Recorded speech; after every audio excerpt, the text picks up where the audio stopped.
year. And you can see there that in Shanghai in particular, the notion of livability is coming to the fore. We've got a city that is dusting off, that is protecting its Victorian heritage, that is preserving that history.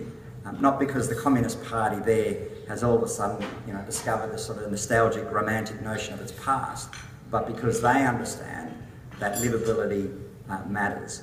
They understand the importance of a public transport system that works.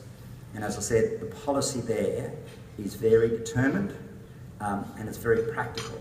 It's based on the notion that to be a great place to do business, you need to be a great place to live.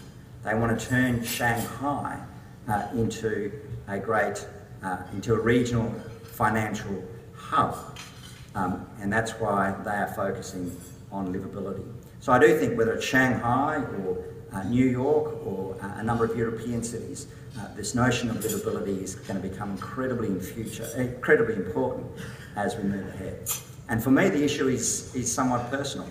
My parents migrated when I was 12 to Western Australia, and I quickly learned that sort of Perth is not the most isolated capital city in the world. It is the centre of the world. And if you look at Perth, who could doubt it? It's got these amazing, beautiful beaches. It's got beautiful weather, and it is in many ways the engine of the Australian economy. It was then, and it certainly is now. At 25, as Tony's mentioned, I'd done my law degree and I was working in private practice.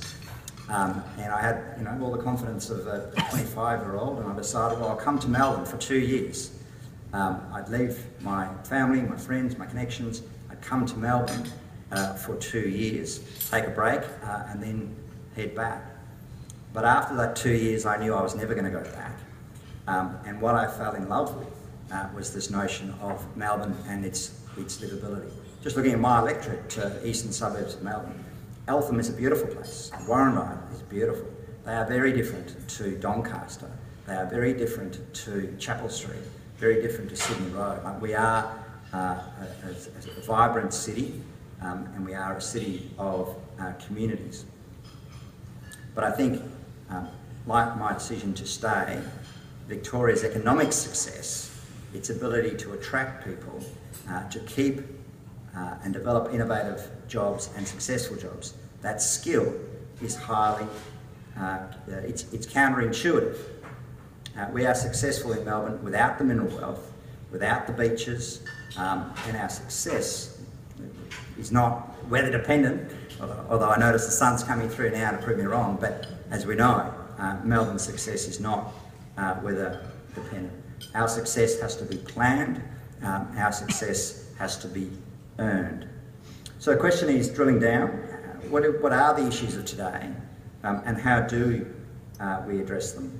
And just talking to people on the way through, the recurring theme is issues like around congestion.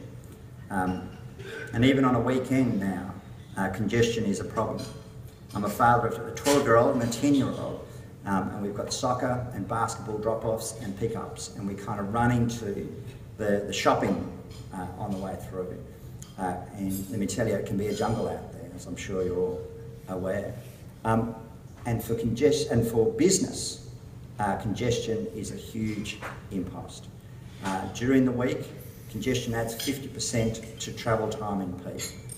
It provides a 30-minute per hour delay. By 2020, congestion will cost us $6 billion per year. So what will Labor do about it? Well, we've got two, I suppose, primary policy offerings in this space.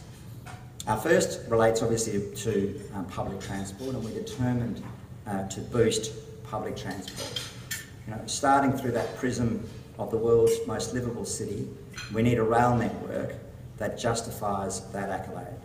We need a rail network so that, particularly during peak, you don't need a timetable. You turn up, you've missed the train, the next train is on its way. But there are some fundamental structural issues that are holding that up.